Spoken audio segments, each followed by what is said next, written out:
Pawn shop owners. What was the best reaction you've seen out of someone that tried to sell you something that was completely worthless? I worked in a comic book shop that also sold trading cards, specifically Magic the Gathering. Two young girls came in with a small box of cards. They mentioned finding it in their uncle's closet after he passed away, thinking the cards were worthless and just wanting to know their value. I initially thought the same and opened the box to take a quick look. I was surprised to see Alpha and Beta cards, along with a few Power 9 cards, and this was just from the first 10 cards. I stopped and told them, I'm not very familiar with these older cards, which wasn't true. I just wasn't authorized to handle something of this value. I added, I'll need to call the store owner. I called him and he was initially annoyed because another store he owned had a Ford plow through its front window.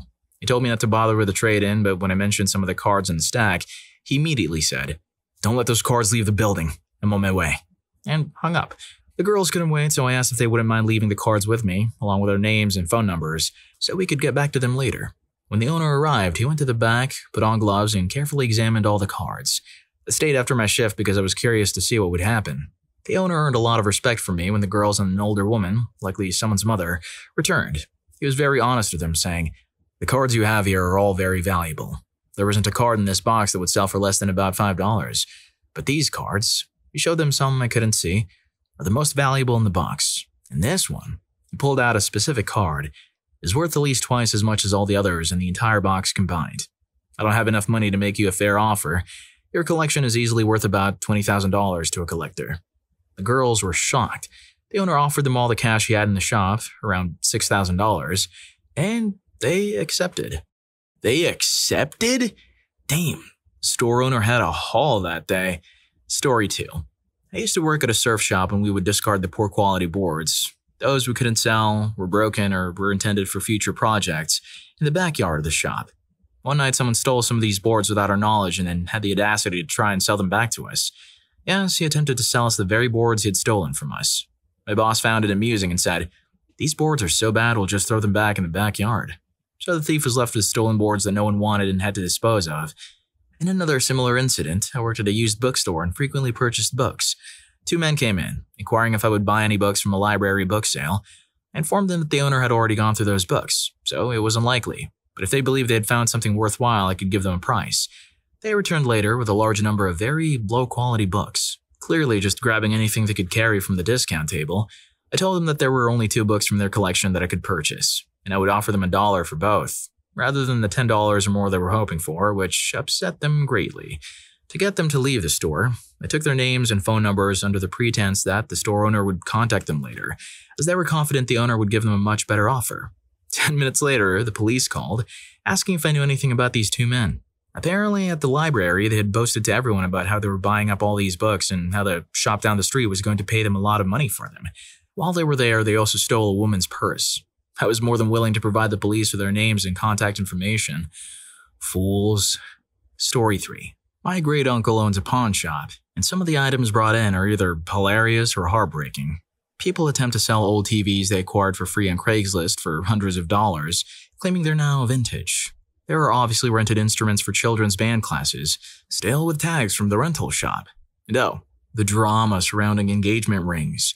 My uncle has a bag full of them, as they're quite common. Women are often sad when they learn the ring is worth very little or is fake, while men can become aggressive when they're told their supposed investment ring isn't worth much.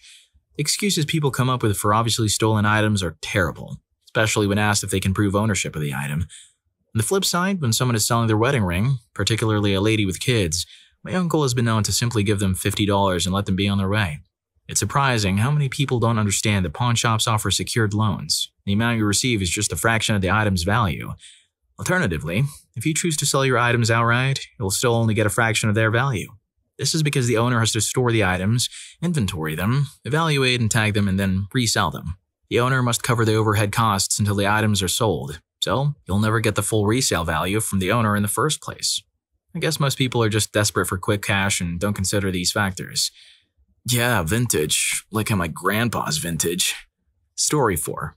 I buy and repair typewriters, which is an unusual hobby of mine. Typewriters can be quite valuable, but most aren't worth as much as people think.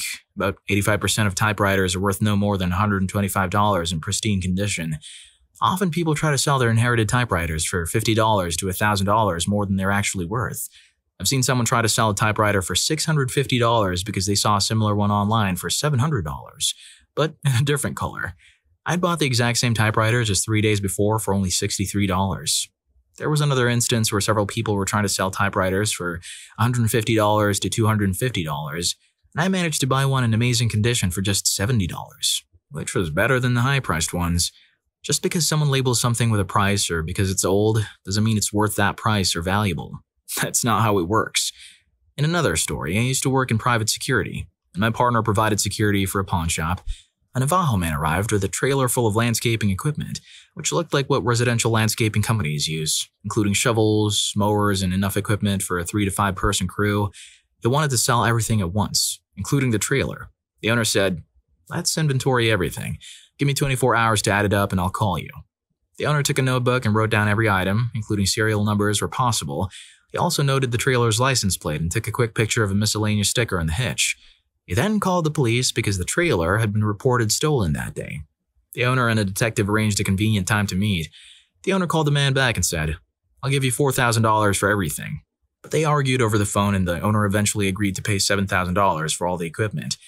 Just come in on Tuesday at this time. The man showed up and one detective and 2 officers were there to arrest him. The arrest was calm and without any incident. The man knew he had been caught. The actual value of the equipment? It was less than $1,000.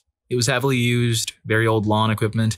I'm sure it worked well for whoever owned it, but it was all super old equipment with little value. Story 5. I worked as a pawnbroker for a period of time. Many people are trying to sell fake jewelry, but one lady in particular was quite memorable. She came in with a chain and pendant in a small, attractive box. The first thing we do is check for markings, and as I was doing that, she became agitated, yelling at me, "Why are you doing that? Can you see it says made in Italy? Hey, stop. Are you blind?" At that point, I had to tell her, "We can't accept this. It's not real gold." And she became very upset, claiming it didn't matter because it was from Italy and so on. She called me stupid and gestured rudely at all the staff before leaving. We just laughed it off, but as she drove away, she hit a BMW, and the owner saw her. We handed over the security footage to the police. That lady was something else. In another story, I worked in a small pawn shop for about 3 years. One of my most memorable experiences was when a man came in and emptied a garbage bag full of broken computer fans and various computer parts on the counter. We couldn't help but laugh for a few minutes, but then we realized he was serious. My boss asked him how much he wanted for everything, and the man said he didn't know the value, but he heard there was gold in computer parts. We had to explain to him that the plastic computer fans did not contain gold, but we could look at the other parts. My boss gave him $5 for his efforts. Story 6. I've worked in a pawn shop for 6 years and have many stories to share. My favorite involves a man who had come in several times with items of no value. I never bought anything from him. This time he became angry and demanded that we buy something from him, refusing to leave until we did. He was loud and using profanity, clearly under the influence of something. We told him he would call the police if he didn't leave, and he responded by saying, "Good. When they get here, I'm going to have them arrest you." We called the police right in front of them, and he actually waited for them to arrive. When the officers showed up, they asked him to step outside to tell his side of the story. He continued to act erratically, and they took his backpack. As he was talking to one officer, the other officer started searching his bag. He turned and violently grabbed the bag from the officer's hands. The officer's expression was unforgettable. They quickly subdued him, handcuffed him, and placed him in the back of the police car. One of the officers came in and simply said, "We're taking him with us. Is everything else okay?" In another story, I was scammed by one of those vans that sell stereos, claiming to have extra equipment, but it turned out to be fake. I'd gone to the bar and my hat was stolen. I really liked that hat, so I went to the store to buy another one. As I was walking in, a van pulled up and 2 guys asked if I wanted to buy a stereo. I declined, but they were very persistent. I happened to have an extra $100 on me. They initially wanted $400, but I told them I only had $100. I bought it because I wanted them to leave me alone and thought it was a good deal. The product sat in my living room for 6 months before I decided to sell it for some extra cash. I visited 4 different pawn shops, all of which refused to buy it without explanation. Finally, a Hispanic lady at a pawn shop who spoke very little English offered me $40. I tried to negotiate the price and she called her manager. The manager looked up the product online and discovered it was a known fake sold everywhere. He thought I was trying to deceive him. I explained the situation and left before the police could be called. I was a bit worried. It didn't dawn on me until later where the other pawn shops had given me strange looks. Still cringe when I think about that incident. Well, if you're enjoying the video, don't forget to hit that subscribe and like button for more videos like this. Story 7. I worked in a video game store that bought, sold, and traded games. People would come in daily with common items like Atari games, PS2 Rock Band guitars and drum sets, and less valuable original Xbox or PlayStation 1 games, among others. They were always excited, thinking they'd get a lot of money for their items. They'd say things like, "I paid $60 for it when it was new," or "We've taken really good care of it," or "We've never even used it," or "It's for the N64, isn't it vintage?" Or "Why isn't a third-party Xbox controller worth as much as a Microsoft one? They're the same." It was the same thing every day. One woman became very upset when we wouldn't accept her Wii Rock Band drum set and 2 guitars. She also had 25 DVDs, an original Xbox and a Wii that couldn't read discs, along with about 30 low-quality games. Everything was scratched and smelled of cigarette smoke, and the items were yellowed.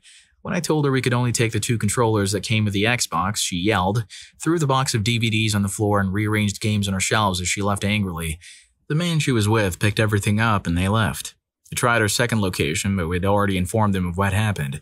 They received the same offer there, with a woman causing another scene. That's the challenge of running a local video game store. Many people think they have valuable treasures when they really just have ordinary items. In another story, I accompanied my friend to sell some old Pokemon cards he believed were worth a lot of money. I didn't say anything and just went along with it, acting like he was going to become rich. When we got to the pawn shop, they offered him about $5. He was furious and went on a long rant about how the cards belonged to his late father and that his father had spent hundreds of dollars on them. The pawn shop owner suggested that his father might have been overcharged. My friend went on another rant saying he didn't know his father and that his father wasn't stupid. The owner then asked where his father was, and my friend revealed that his father had ended himself. The owner responded, "Like I said, a stupid father." It was probably not the best thing to say, but it wasn't far from the truth. His father had ended himself when he found out my friend was born, leaving a note about not wanting to take care of the child, saying it wasn't his responsibility. It was quite a scene to witness. Story 8. I used to work at a store that sold mobile electronics, such as alarms, cruise controls, and stereos. A man came in with a box full of outdated, high-end stereo equipment, including a head unit, EQ, preamp, 3 amplifiers, and some nice crossovers. I told him that most of it wasn't valuable to me, but I offered him $40 in cash or $65 in store credit. He became upset and started ranting about how the equipment had cost over $2,000 when he bought it, which was 16 years ago. I calmly explained that he might get more for it on eBay, but I needed to make a profit so I couldn't offer much. I also mentioned that I wouldn't have offered anything if I wasn't personally interested in the crossovers. He angrily put everything back in the box and stormed out, insulting us as he left. As he was walking out the door, he looked back and yelled something while flipping us off. That's when he made a mistake. I wasn't watching where he was going and tripped over the curb, spilling the entire box of gear into a large puddle from a deep pothole filled with rainwater. It was difficult not to laugh out loud at the situation. Also, I worked at my cousin's pawn shop for a couple of years. Nothing particularly funny happened. If someone tried to sell us something that was worthless, we simply offered them what it was worth. Isn't that how it's done in other pawn shops? One man brought in several box banjos he had bought in New Orleans. He told us how much he paid for them and then asked us how much they were worth. We said, "The same amount you paid for them." I wasn't sure what he was expecting us to say. "Wow, shoddily handmade box banjos? You only paid $40 each? They're worth at least $200 each." People can be unrealistic. No, sorry. Your Japanese acoustic guitar is not a secret treasure worth tens of thousands of dollars. Story 9. During my college years, I worked at a pawn shop in Houston. A man came in wanting to sell a gold Rolex. He handed it to me, and as soon as I felt its weight, I knew it was a fake. He became upset because I hadn't even looked at it closely. However, I noticed he was wearing an Omega watch on his wrist and asked if he had gotten both watches from the same place. He said no, he knew the Omega was fake because he had bought it for just $20. I asked to see the Omega, and as soon as he gave it to me, I suspected it might be real. I examined it closely and then asked if I could open it up. Inside, I found the model and serial numbers, along with a special mark that Omega uses on some of their more exclusive watches. When I told him the Omega was real and the Rolex was not, he became irritated.